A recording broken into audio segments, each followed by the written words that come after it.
Questão 44, UEM 2024, vestibular de verão. Os indígenas da América do Sul utilizam a mandioca brava, Manihut suculenta, como ingrediente para produzirem o beiju e o tucupi. No entanto, essa planta possui uma grande concentração de ácido cianídrico, cujo acúmulo no organismo é extremamente tóxico aos seres vivos. Para que possa ser consumida pelo ser humano, essa mandioca deve passar por um processo de desintoxicação, que envolve raspar a sua casca e então combinar técnicas fundamentais, como a fervura e a fermentação, para produzir a farinha que será utilizada no beiju ou no caldo para o tucupi. Sobre esse assunto e correlatos, assinale o correto. Aí ele vai falar algumas coisas aqui, né? Então, concentração do ácido cianídrico sendo removido por fervura e fermentação. Aqui, pessoal, tem várias tirinhas. Se eu tiver com paciência, eu coloco na edição aqui. Imagina como que descobriram que dava para comer mandioca brava, né? Então, assim, tem o pessoal que fala que foi alguns animais, né? Viram que os animais podiam comer. Mas, assim, é uma coisa que tem que ficar ali fermentando por dias, né? Então, eu tenho até um... Eu acho que é do Carlos Rosa, eu não sei quem que fez. Mas, assim, a pessoa ia lá, ficou ferventando, que a gente viu, né? Ferventando e fermentando por 2 dias. Aí a pessoa comeu e morreu. Porque tem coisa tóxica, comeu e morreu. Aí fala assim, gente, não dá pra comer isso aqui. A gente ferventou e ferveu por 2 dias. Fermentou e ferveu por 2 dias, comeu e morreu. Aí o cara fala assim, não, vamos insistir mais um pouco. 3 dias, comeu, outro comeu, no 3º dia comeu, morreu. 4º, 5º, aí depois de 4 ou 5 dias, aí sim a quantidade de ácido cianídrico foi reduzida a valores seguros, e aí você pode comer aquele caldo e usar para fazer o tucupi e o beiju. Mas imagina como que foi esse processo, né? Então, assim, talvez eles devem ter pego essa mandioca brava, feito vários dias e tem dado para animais, para ver, aí via se o animal sobrevivia, mas pode ter sido desse jeito que o pessoal faz piada da pessoa todo dia, né? Depois de 2 dias alguém comer, morrer e o cara ser insistente e continuar com isso. Então, é um negócio incrível aí, né? Vamos voltar. Então, beleza. A primeira parte aqui, então, ele vai falar, né? A fervura e a fermentação podem ser utilizadas na desintoxicação da mandioca brava. Sim, é verdade, tá no texto isso. Na fermentação, micro-organismos anaeróbicos decomporão, né? Irão fazer a decomposição do ácido cianídrico, HCN, em substâncias não nocivas ao organismo. Aí você tem que lembrar, fermentação anaeróbica, aeróbica, né? Aí vai um pouco para biologia, mas a gente vê isso na química também. Aeróbica que utiliza ar, an, né? Aquele prefixo ali da palavra, né? An é de negação. Anaeróbico é que não utiliza o ar, né? Que tem o oxigênio. Então, são micro-organismos que não utilizam oxigênio. Então, eles vão ter que fazer isso mesmo, transformar a substância nociva em não nociva. Então, tá tudo certo. A primeira proposição tá correta, beleza? Vamos colocar aqui só para você visualizar, né? Então tem aquele caldo de mandioca brava, aquele caldo tem ácido cianídrico aquoso, acabou de espremer, ralar a mandioca brava. Então se você tomar esse caldo de mandioca brava, você vai virar caveira e vai de arrasta para baixo rapidão. Então aí você pega esse caldo e vai fazer o quê? Vai esquentar e deixar fermentar. Fermentar. Então, nessa fermentação aqui vai ser produzidas novas substâncias, você vai ver a produção de bolhas ali, se tiver a liberação de gases, do próprio aquecimento. Depois da fervura e da fermentação, você não tem quantidades tóxicas, deve ter um pouquinho, mas quantidade bem baixa. Eu vou deixar uma indicação no final do vídeo, que é uma outra questão da FUVEST que fala sobre esse processo com mais detalhes para você entender. Mas quantidades muito pequenas de ácido cianídrico que não vai fazer mal. O que que aconteceu? Quando você ferve, esse ácido cianídrico gasoso ele se volatiliza, então ele evapora e vai para a fase gasosa. E uma parte que está aqui, acontece isso dos micro-organismos degradar, decompor em substâncias menos nocivas. Aí aqui eu coloquei uma fermentação que a gente conhece muito, né, que é a glicose. Fermentando, a fermentação alcoólica, né? Aí tem fermentação lática, você vê melhor na biologia. Fermentação lática, fermentação acética, fermentação alcoólica produz etanol e gás carbônico. Aí, por exemplo, aqui, se produzir algum gás, esse gás você vai ver produzindo bolhas ali no líquido da solução. Beleza? Então tudo verdadeiro, tranquilo. Essa é a resolução detalhada. Isso aqui você faria bem mais rápido, mas é que a gente está estudando pela prova. Então aqui no canal é desse jeito, tá? Segundo, a mandioca é um alimento energético por ser rica em carboidrato, principal combustível para o processo de respiração celular, facilmente oxidado. Sim, a mandioca tem o amido. O amido é um polímero natural, né, que é formado ali por várias glicoses, tudo conectado, formando esse polímero bonitão. Carboidratos ali na nossa célula, né? Biologia, esses dois tópicos iniciais aqui, bioquímica. É utilizado nesse combustível da respiração celular, né? Então vai pegar aquela glicose, vai pegar essas cadeias, vai quebrar e vai produzir, né, a energia que a gente utiliza na respiração. Então tudo certo aqui, beleza? Terceira proposição de número 4 aqui. Segundo Arrhenius, ácido é todo composto que dissolvido em água origina H+ como único cátion. Sim, pessoal, verdadeiro. Então a gente saiu de bioquímica, agora a gente está entrando num outro tema. A gente está entrando no tema da química inorgânica, assunto acidez de Arrhenius. Então, tranquilo isso daqui. Ácido clorídrico. Por que o ácido clorídrico é um ácido segundo Arrhenius? Você joga o ácido clorídrico em água, ele produz H+ e produz Cl-. Produzir o cátion H+ é um ácido. Beleza? Aí, outros exemplos.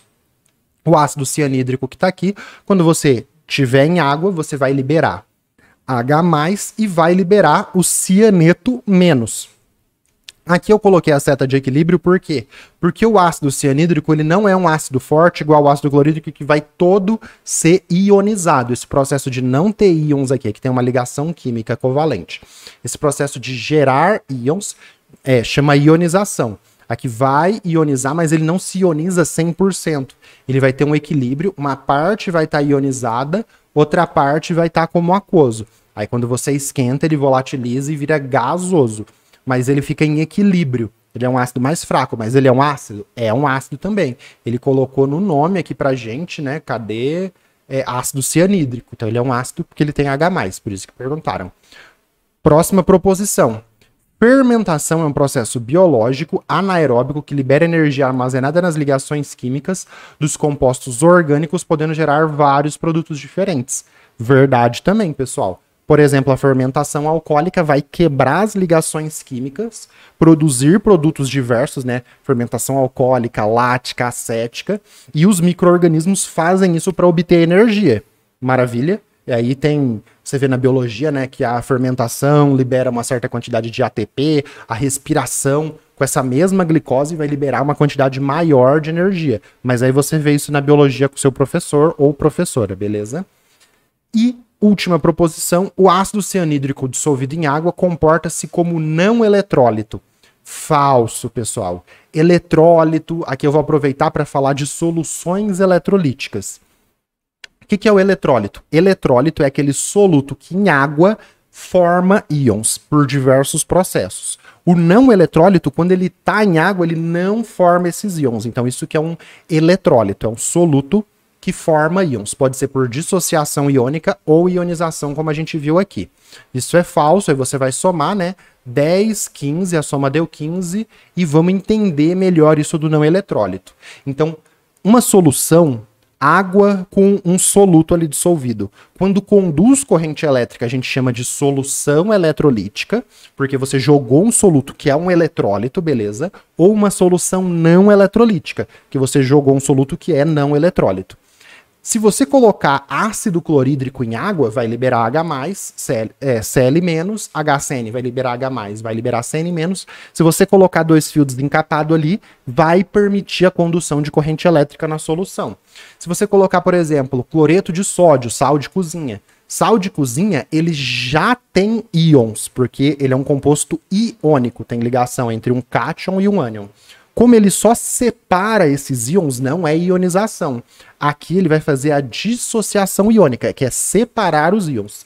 Então, cloreto de sódio já tem íons, hidróxido de sódio já tem íons, sofrem dissociação iônica, que é separar esses íons em água, e vai conduzir, água, por exemplo, dissolvente, e vai conduzir corrente elétrica. HCl e HCN não tem íons, porque são compostos fazem ligação covalente, compostos moleculares, você joga em água, ele cria íons depois.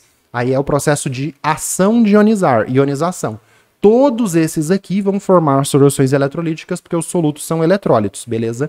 Vinagre. O vinagre você joga em água, vai sofrer ionização, vai produzir corrente elétrica também. Então todos esses aqui são solutos que vão se comportar como eletrólitos.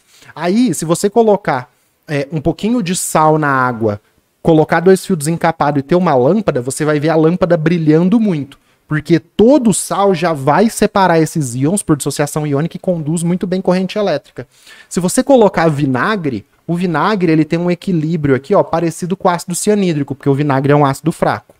Assim como o ácido cianídrico. Se você tiver vinagre e colocar 2 fiozinhos desencapados, a lâmpada vai acender muito menos. Por quê? Porque a quantidade de íons em solução é menor. Por que que é menor? Porque ele não está completamente ionizado, porque ele é um ácido fraco.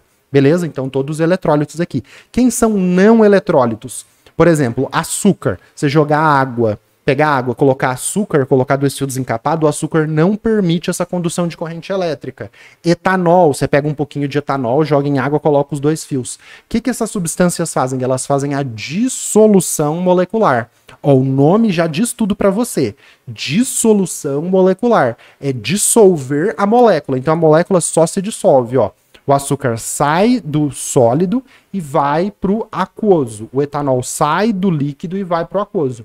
Então esse processo de só dissolver a molécula chama dissolução molecular. Separar os íons já existentes. Dissociação iônica, criar íons, ionização. Beleza? Tem que conhecer esses 3 nomes aí se você estiver estudando, beleza?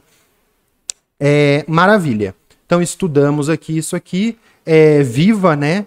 A mandioca, a cultura ancestral, cultura indígena de fazer esses pratos aí da culinária brasileira. Tenho que experimentar aí beiju, tucupi, coisas assim, né? Tem que conhecer a culinária do seu país, conheça, experimente, vá em restaurantes típicos.